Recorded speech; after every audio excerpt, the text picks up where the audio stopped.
শেখ হাসিনা বড় নেতা না আমি বড় নেতা? আমি বড় নেতা। বলবেন শেখ হাসিনা তো, খালেদা জিয়া বড় নেতা না আমি বড় নেতা? কারণ আমি খালেদা জিয়া এবং শেখ হাসিনার চেয়ে কোরআন হাদিস বেশি পড়াশোনা করেছি। আর কোনো কারণ না। আমি তাদের চেয়ে নিজেকে উত্তম বলে দাবি করতেছি না। কথা বুঝছেন? আমি বলি না আমি উত্তম। কে উত্তম কে অনুত্তম সেটা হয়তো আল্লাহ পাকের কাছে গেলে ফয়সালা আল্লাহ করবেন। কিন্তু আমি দুনিয়ার বিবেচনায় বলতেছি, আলেম ওলামাদেরকে নিজেদের নেতা মনে করবেন।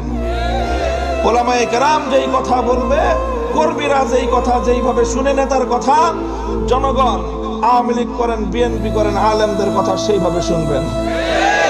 পছন্দ হলে শুনবেন, পছন্দ না হলে লেজ নিচে নামা দিয়ে চোরের মতো পালায়া যাবেন। খবরদার কোনদিন কোন আলেমের সামনে মাথা উঁচু করে কথা